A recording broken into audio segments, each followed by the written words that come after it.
Hi there, and welcome to Canceling COVID. So good to be back with you on this Tuesday. We meet every Tuesday right here at 11 a.m. Canceling COVID, an opportunity for you to find out what's happening and update in our community. But most importantly, real people, real talk, and real resources working to empower you and encourage you to hang in there as we continue to deal with something that's been in our part of our lives for more than 2 years now. We're talking about the pandemic, preferably soon to be the endemic. And here, I'm Tanya Rivens, been with you more than a year and a half now.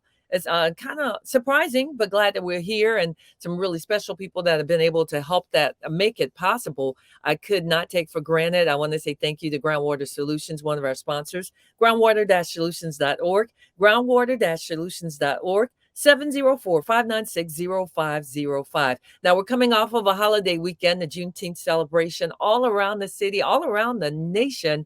And I must say, here in Charlotte, we had a wonderful celebration.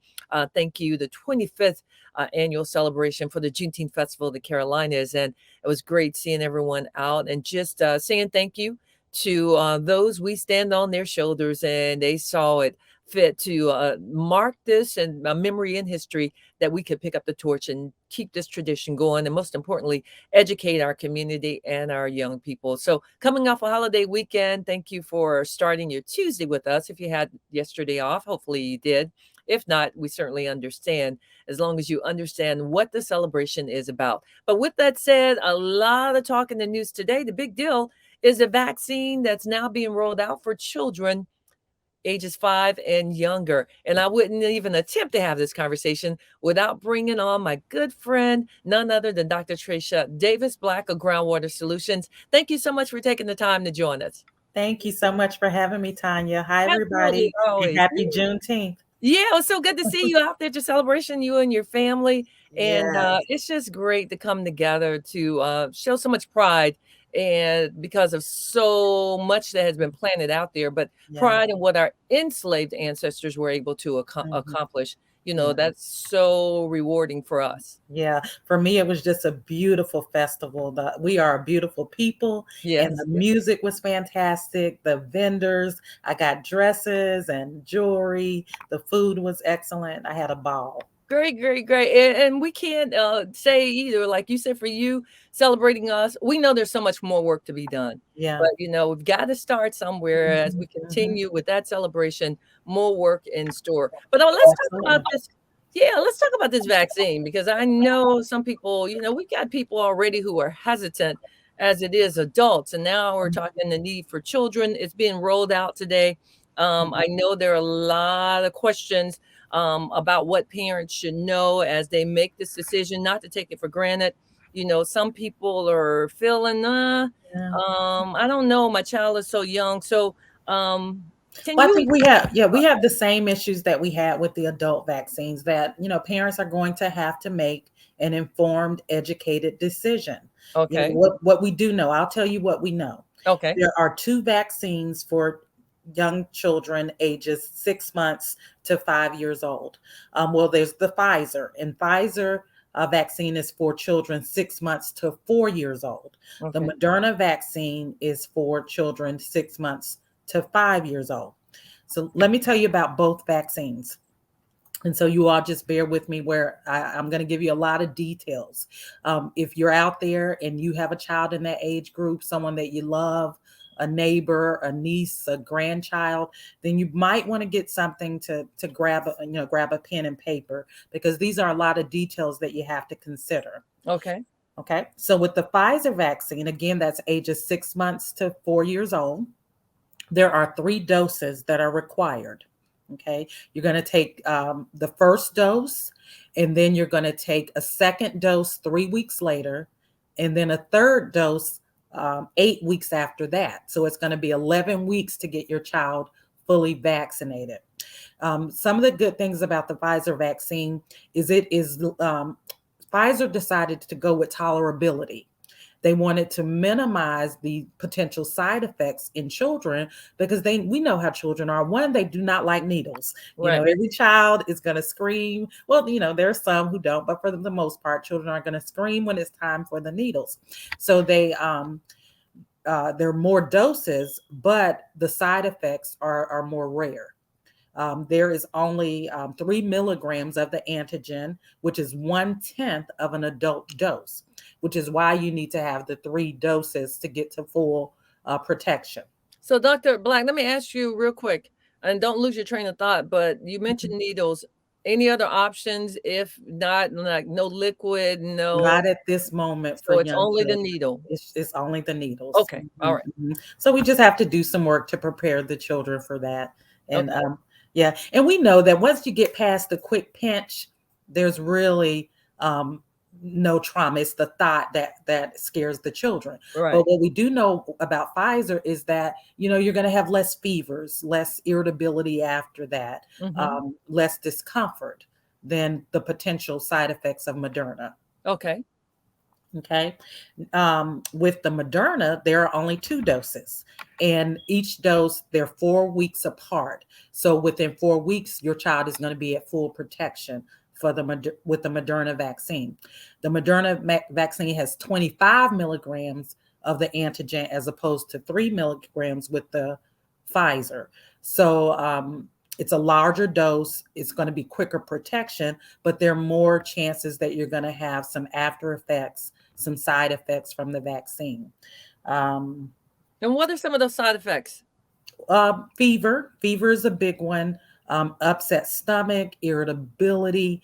The biggest side effect of the vaccine for young people that we've seen, and when I say young people in this category, I'm talking about children 5 and above, particularly the adolescents, myocarditis, which is the inflammation of the heart. They Ooh. did not find this in the trial studies with the infant and young children vaccine, but Mhm. they also recognized that the population, the size of the trial sample was really small. And myocarditis is a very rare side effect. And they do not believe that the sample size was large enough that even if it was a potential side effect, that it will show up. So if it is out there, we'll see it once it's released to the entire population. So we need to pay attention to that. Any side effects, I would call your doctor, just so that we can eliminate that as a possibility, because we don't know what those symptoms are going to look like in small children. So I have a couple questions. What if 6 months seems really young? And this is just from my perspective and where I sit. Should they wait till the child? I know this is all an individual Mhm, decision. And ultimately, I know what you're going to say is check with your pediatrician, mhm, get the advice from them. But what if I just say, okay, my child's 6 months, that's just a little bit too young. I'm going to mhm. wait. Do you see any value of doing it at 6 months versus doing it at 5 years old? Well, I think it's really going to be based on your lifestyle. Okay. If your child is out in public settings frequently around large groups, if you are home, keeping your child at home, I think you have less risk of exposure to COVID-19. So it's going to be a personal choice by how concerned you are about COVID-19, which we should all be concerned, and Right. two, what risk you think that you have as well as your child. Because even if your child is home, but you're out in public settings on a regular basis, then you have the potential to bring exposure into your home to your child. So, how safe, are we quarantining our children? If they're out there, then we probably need to be concerned. Well, Dr. Black, one of the things that's pretty glaring to me, and I like the way you prefaced it, was, Pfizer wanted to go more along the lines of being more tolerable. But there Mhm. seems to be a big difference, if I heard you correctly, in the dosage, the effectiveness. Moderna was 25, Moderna is 25 milligrams of the antigen, and and Pfizer is only 3 milligrams that's per dosage. per dosage. Yes. Okay, so eventually you get up until to 9. Right, right. And what we're seeing though is there's the same effectiveness after the final dose. Mhm. There's really negligible how effective both vaccines are. So with the Moderna, you're getting 25 total milligrams, 25 and 25, and with Pfizer, you're getting 9 total milligrams. And they've done the research and they've timed it out. What we found is that after the 2 doses of Pfizer, got 3 milligrams, and then 3 weeks later, you're getting 3 milligrams. At that point, there's very little protection from COVID-19 after the second dose. But waiting those additional 8 weeks, when they give you the additional third milligram, then you're fully protected. So it's something about, when the antigen gets into our bodies, our own immune system kicks in. And so whatever happens inside of us that makes us increase protection, it's happening with the smaller dosage. What your risk is taking you longer to be protected. So those parents who want, full protection really quickly, then they're going to want to look at that higher dosage Moderna, where you're getting a lot more of the antigen more quickly to lead to a greater protection quickly. Well, we saw a lot of cases, though, of children starting to spike as we started another resurge. Now, as far as I know, in the last I saw, we talked in the last conversation about how Mecklenburg County went from green to moderate. And at all purposes, at last check, we were still at moderate. Yes. But if you recall, and correct me if I'm wrong, as we were heading into the summer season, as kids were still in school but getting ready to get out, we started to see a huge spike in cases among our children. Now they're out of school. These children normally 5, unless they're in daycare programs, they're probably not going to be out in schools around a large group. Would you say that's a pretty accurate conversation until we start back in the fall? Right. I think that's pretty accurate. And I think that the timing of the release of the vaccine is very intentional. The goal is that, children will have time over the summer to be vaccinated. And then by the time school returns, and then again, in many, especially the lower socioeconomic levels, children are in daycare and they are in preschools starting with age 3 and above. So we're hoping, I think the CDC and the U.S. government is hoping by August, children will be vaccinated, as many as possible, so that when school resumes, there will be less threat of a spread. Well, that sounds like some really good planning. And I just want to, from some information that I have here that comes from a state report, and I will acknowledge who it is, but it talked about that we saw the spike dramatically in 2022, peaked at 1,150,000 cases in 1 week, and ending June 9th, 88,000 child COVID-19 cases were reported. But when we go and look at the loss of lives in the deaths, it says among the states reporting, which was 46 states, it says that children were like 0% to 0.32% of all COVID-19 deaths, and one state reported 0 child deaths. So looks like there is a good grasp on we're not losing our children to COVID as we did as far as adults. Well, I think, we all know that COVID-19, the danger of it is the way that it attacks pre-existing conditions. And for the most part, you're not going to see children with large numbers of pre-existing conditions. They're, like a new car, they're still new cars, and their blood is flowing normally for the most part. They don't have a lot of buildup in their cardiovascular systems. They're energetic and athletic, and, they don't have those issues that adults have. So if COVID has no pre-existing condition to attach to and exacerbate, then there's less likelihood of a casualty.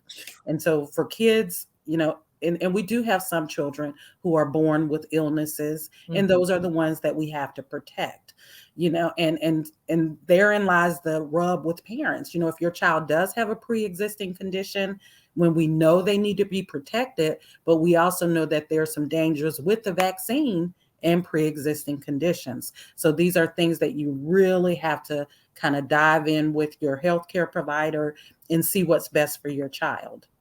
So Dr. Treasure Black, Groundwater Solutions, we've got a parent that's also going to join the conversation and kind of share their thoughts, her thought on what decisions she plans to make. But what are you hearing? You're our connection to the community, grassroots. Can you share kind of the feedback that you're getting from parents? Well, I will say, primarily in the Black or Brown community, many parents are saying, no, I'm going to wait.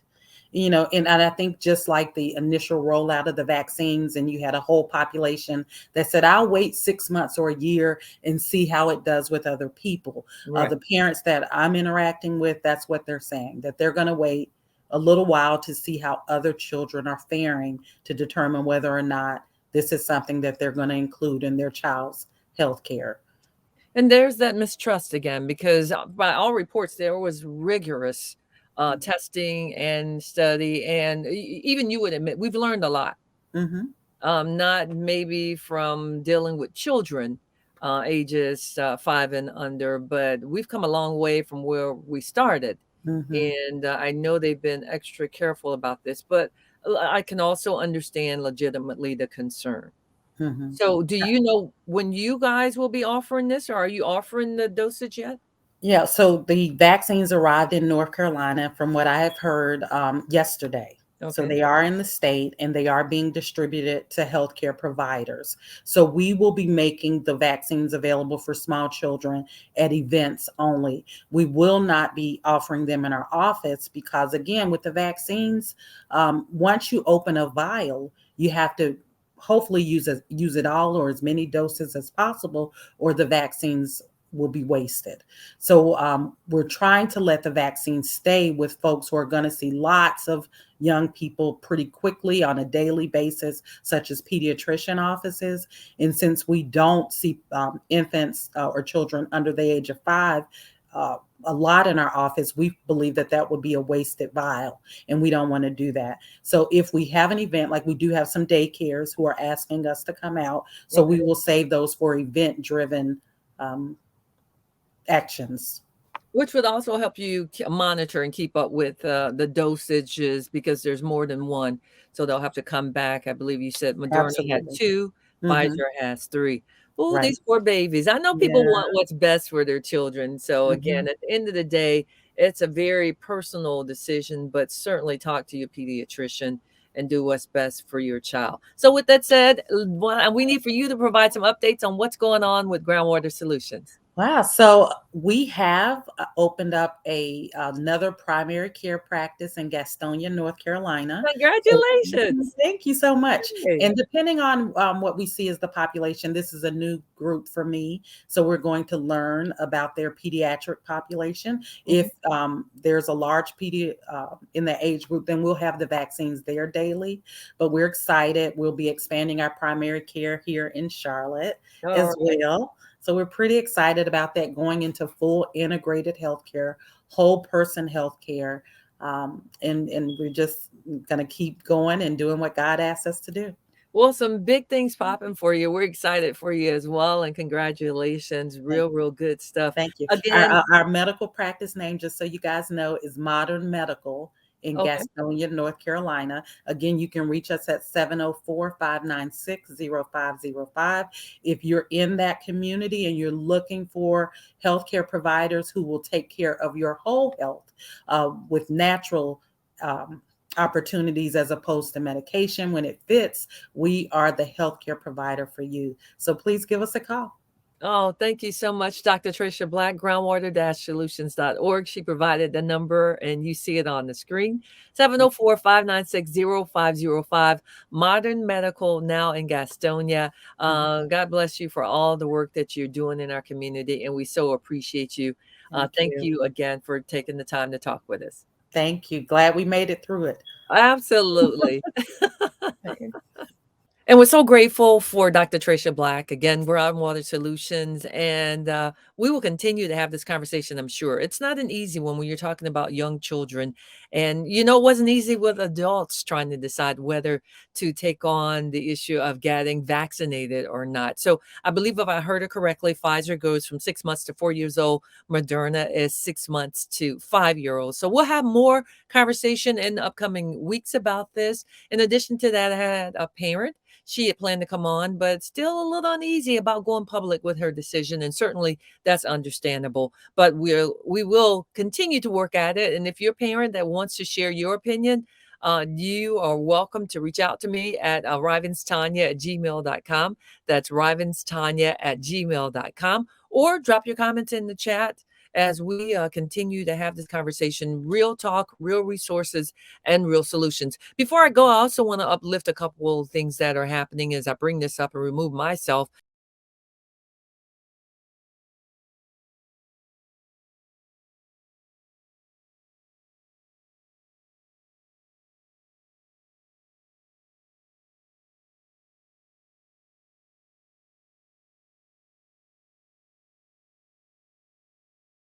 This it's for a good cause. Again, it supports a 501c3, and you get to meet some really fabulous individuals. So check that out, and please take the time for me to head on out of the way. As always, life's challenges make you better, not bitter. I'm Tanya Rivens. We're at it every week, folks. Not flawless, but certainly doing our part in keeping you informed about COVID. Real talk, real solutions, and real resources. I'll see you on Saturday. Make sure you join me. Sounds of Inspiration. It kicks off at 10 a.m. at Praise 100.9 FM. It was so good seeing everyone out at the Juneteenth Festival of the Carolinas, and we really appreciate your love and support for Praise 100.9 FM. You are why we are out and about in the community. So thanks for tuning in. Enjoy your day. Stay warm. The heat is picking up. Be well, be safe, be alert, and you got it. Check on your neighbor. Have a great day, everyone, and thanks for tuning in.